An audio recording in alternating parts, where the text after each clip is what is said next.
बहुत ही खेद और पीड़ा के साथ आपको सूचित करना पड़ रहा है कि हाय रे हमार सोना झारखंड। इस राज्य को बनाने में हमारे पूर्वजों ने खून और पसीना को एक कर दिया। इस राज्य को बनाने में हमने अपना सर्वस्व निछावर कर दिया और आज हमें क्या मिल रहा है? जान भी हमने दिया, जमीन भी उद्योगों के लिए हमने दिया और आज उन उद्योगों में एक मामूली नौकरी के लिए जान भी हमारी जा रही है। आज बीएसएल, जिसे पूरे भारत में, पूरे एशिया में जाना जाता है, जिस बीएसएल की स्थापना बोकारो जिला में आज से लगभग 50 वर्षों पहले की गई है, लगभग 33,000 एकड़ के आसपास जमीन का अधिग्रहण किया गया है और आम जनमानस की माने तो 64 मौजा 84 गांव विस्थापित हुए हैं, जिसमें 19 पंचायत तो आज भी ना नगर में रह गए ना गांव में रह गए। आज अप्रेंटिस के जो अभ्यर्थी हैं वह धरने पर बैठे थे नियोजन की मांग को लेकर, लेकिन उनका धरने में बैठना गांधी के देश में मानो अपराध हो गया। हम इस देश को लोकतांत्रिक देश के रूप में जानते हैं, मानते हैं और है भी। यह देश गांधी का देश कहा जाता है, जहां लोग अनशन, धरना के माध्यम से अपनी मांग को शासन प्रशासन तक पहुंचाती है। लेकिन आज बहुत ही दुर्भाग्य की बात है, बहुत ही दुख की बात है कि अप्रेंटिस के अभ्यर्थी जो धरने पर बैठे थे, जिनके बाप दादाओं ने बीएसएल को स्थापित करने में अपनी जमीन देने का काम किया है, आज सीआईएसएफ के लाठी चार्ज में शहीद हो गए। इसे शहीद ही कहेंगे, मौत नहीं शहीद कहेंगे, कि जमीन देकर बीएसएल बनाया और आज वहां नौकरी एक मामूली ही तो नौकरी होगी, 3rd ग्रेड या 4th ग्रेड की ही नौकरी होगी। आज सीएसएफ के भी कर्मियों ने, सीएसएफ के जवानों ने क्रूरता की हद को पार कर दिया। आज दर्जनों बार मेरा सीआईएसएफ के जवानों से सामना हुआ है, जब मैं किसी आंदोलन में भाग लेने गया हूं और सामने सीआईएसएफ के जवान पहरेदारी कर रहे हो, मैंने उनसे कहा कि ड्यूटी कीजिए। इस वर्दी में जो गर्दी है उसके भीतर एक हृदय है, मानवता है, उसका भी ख्याल रखिए। यदि लाठी चार्ज करने की नौबत आए तो पांव में लाठी चलाइए, सीधे सर पे लाठी। वो आतंकवादी नहीं थे, वो अभ्यर्थी हैं, अप्रेंटिस के अभ्यर्थी हैं। उनके बाप दादाओं ने जमीन दिया है। सीएसएफ के जवानों, जिस कारखाने की पहरेदारी करके, जिस कारखाने में आप ड्यूटी करके पगार और पेमेंट ले रहे हो ना, जिससे आपकी पत्नी अच्छा कपड़ा पहन रही है, आपके बच्चे स्कूल में पढ़ रहे हैं, जिसको आपने जान से मार दिया ना, उनके बाप की जमीन पर है वो।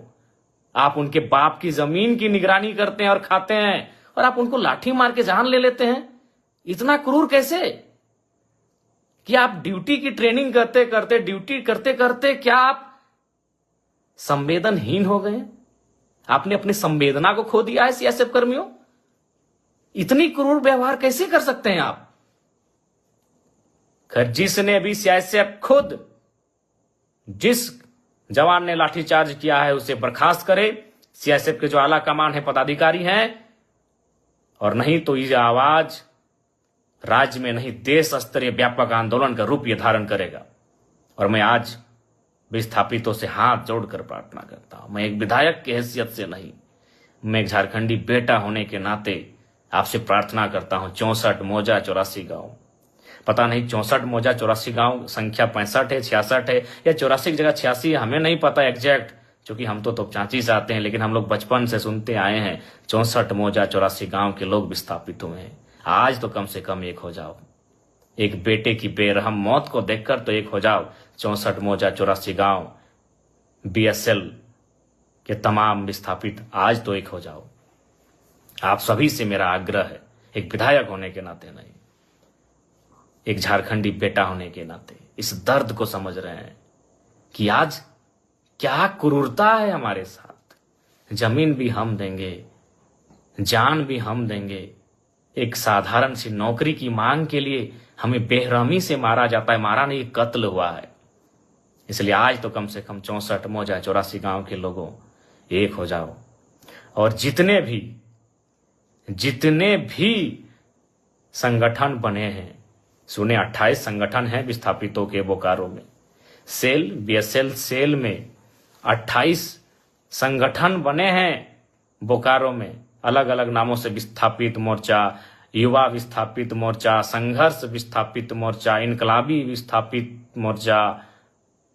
तो आज एक हो जाइए ना, अब तो एक हो जाइए। इतना बेरहमी के बाद भी अगर एक नहीं होंगे तो कैसे होगा। आज आप सभी से आग्रह है, एक हो जाइए। और तमाम विस्थापितों आपसे आग्रह है, विस्थापन की लड़ाई आप अपने भरोसे लड़िए। लोग समर्थन करते हैं, उनका समर्थन लीजिए। किसी राजनेता की अगुवाई में कभी आंदोलन मत कीजिए, अगुवाई आप स्वयं करें। विस्थापितों एक होकर इस आंदोलन की अगुवाई करें, निस्वार्थ भाव से करें। मरने से, इस सड़ सड़ कर मरने से अच्छा है लड़के मारा जाए। हम तो रोज मारे जा रहे हैं, कहां नहीं मारे जा रहे हैं, कभी भूख से, कभी दुख से, कभी चाबुक से। विस्थापित कभी भूख से मरते हैं, कभी दुख से मरते हैं, और आज बोकारो में प्रेम की मौत चाबुक से हुई है, शासन प्रशासन की लाठी से हुई है। इसलिए आज तमाम विस्थापितों से आग्रह है, तमाम आपसी गिले शिकवे को भुलाकर एक हो जाएं। मन व्यथित है, लड़ने के लिए हमेशा तत्पर हैं, लेकिन बस यही है कि हम एकजुट अगर हो जाते हैं, पक्ष विपक्ष राजनीति को भुलाकर आज सामाजिक तौर पे, तो हमें लगता है कि आज बोकारो एक नया इतिहास देखेगा। और बिल्कुल विस्थापितों ने जो बोकारो बंदी का आह्वान किया है, बोकारो बंदी का समर्थन करते हैं। बोकारो बंदी का जो विस्थापितों ने आह्वान किया है, उस बंदी का समर्थन करते हैं। बोकारो ऐसा बंद होना चाहिए, बोकारो की धरती में ऐसा आंदोलन होना चाहिए कि हमारे पूर्वज भी हम पे गर्व करें कि हाँ, आंदोलन की बदौलत हमने ये राज्य लिया है। और मैं जिला प्रशासन, बोकारो जिला प्रशासन से ये मांग करता हूं कि जिस सीआईएसएफ के जवान ने लाठीचार्ज किया है, उस पर कानूनी, कठोर से कठोर कानूनी कार्रवाई हो। प्रबंधन की जो मनमानी है उस पर कार्रवाई हो। प्रबंधन जो गलत तरीके से, गलत नीतियों से संचालित हो रही है, उस पर कार्रवाई हो। यही सेल का नारा था। विस्थापित गांव के लोग कहते हैं कि जब तक बीएसएल सेल की चिमनी में धुआं रहेगा, तब तक विस्थापितों के हाथों में, घरों में नौकरियां रहेंगी। धुआं तो आज भी है, लेकिन नौकरियां कहां गई? धुआं आज भी है, नौकरियां कहां गई? हम आज तो बेमौत मारे जा रहे हैं, हम कुचले जा रहे हैं। झारखंड के तमाम विस्थापितों, बीएसएल कोई अमर हो के नहीं आया है। न बीएसएल ने अमृत तो पान किया है, अमृत का पान किया है। उसको साधन संसाधन हमारे बाप दादाओं की बनी जमीन पर बनी सड़कों से जाता है। उसे पानी टेनू घाट का मिलता है। अगर टेनू घाट का डैम का रास्ता एक दिन अगर दामोदर नदी में मिला दिया जाए, तो बीएसएल बाप बाप कर उठेगा। याद कीजिए विनोद बाबू का वो दौर, जब उन्होंने कहा था कि डैम, हमारी जमीन पर जो डैम है, अगर हमारी नहीं सुन रहे हैं तो पानी नदियों को दे दिया जाए। अगर एक दिन विस्थापित ये ठान ले टेनू घाट का पानी बीएसएल को जाता है, अगर उस पानी को अगर हम केवल शिफ्ट कर दें दामोदर नदी में, तो बीएसएल बाप बाप कर सकता है। आज बहुत दुख और दुर्भाग्य है कि हमारे साथ कितना क्रूर व्यवहार हो रहा है। और ये क्रूर व्यवहार किसान, कामगार, आदिवासी, मूलवासियों के साथ ही होता आया है। वो झारखंड हो, चाहे 2006 जनवरी का महीना कलिंगा नगर उड़ीसा हो, वहां भी लोग जमीन के बदले जान देने के लिए तैयार थे, और शायद 13 लोगों की जान ले ली थी। आज भी उनकी मृत शरीर को, हाथों को, पांव के पंजों को, हाथ के पंजों को संभाल के रखा गया है। जी हाँ, आप बार बार श्वेता जी का नाम ले रहे हैं, मैं उस पर भी कहूंगा, और मैं श्वेता मैडम को एक पत्र भी लिखूंगा। मैं कानूनी कार्रवाई के लिए तो एसपी महोदय को लिखूंगा ही, उनके समर्थकों पर, लेकिन श्वेता मैडम को भी लिखूंगा कि श्वेता मैडम, अगर ढोलू महतो कल पहुंच जाए माननीय सांसद, तो क्या आपके समर्थक उनका बोर्ड उखाड़ेंगे? बोकारो के पूर्व विधायक अगर बिरंची नारायण जी अगर वहां पहुंच जाएं, तो क्या आपके समर्थक उनका बोर्ड उखाड़ेंगे? क्योंकि बोकारो जिला से हमारे योगेंद्र प्रसाद मंत्री जी आते हैं। कल को अगर विस्थापितों के समर्थन में योगेंद्र प्रसाद मंत्री जी पहुंच जाएं, तो श्वेता मैडम, क्या आपके समर्थक और आप उनका बोर्ड उखाड़ेंगे? क्या कल को रघुवर दास जी चूंकि गिरिडीह आए थे, हो सके कल बोकारो अगर आ जाए पूर्व मुख्यमंत्री रघुवर दास जी, क्या आपके समर्थक उनका बोर्ड, उनकी गाड़ी का नंबर प्लेट उखाड़ेंगे? अरे आपने तो हद कर दिया। और आप क्या बयान दे रही है इंटरव्यू में कि कुछ दिनों पहले, अरे आप जब विधायक बनी है ना मैडम, तब से आप में ये तेवर है। जब हम विधायक नहीं बने थे ना, उससे पहले से हम विस्थापितों की आवाज बनते आए हैं और विस्थापितों के धरने में, आंदोलन में सहभागिता देते आए हैं। क्या बात करती है मैडम? आप एक स्त्री थी इसीलिए मौन रहें, आप एक नारी थी इसलिए मौन रहें। बाकी आपको स्वयं मालूम है आपने आज क्या कृत्य किया। हमने ना आपको कुछ बोला था, हम तो, मेरी गाड़ी वहां खड़ी हुई थी, हम तो केवल आपके, हमारी गाड़ी गई थी ना, हमको तो मालूम भी नहीं आप एक महिला हो के विधायक हो के इस प्रकार आई। पहले तो विरोध किया, हमने आपसे पूछा कि मैडम क्या बात है, क्या बात है? आपने पहला लाइन यही कहा कि मेरा विधानसभा है, आप कैसे आ सकते? हद है भाई। कल को मैं पूछ रहा हूं, बोकारो के ही मंत्री योगेंद्र प्रसाद, अगर कल को योगेंद्र प्रसाद आ गए उस धरने में, उस बंदी में, या फिर बीजीएच अगर पीड़ित परिजनों से मिलने के लिए, या फिर उस गेट में जहां विस्थापित धरने पर बैठे हैं, तो क्या विधायक मैडम आप योगेंद्र प्रसाद जी का विरोध कर पाएंगी?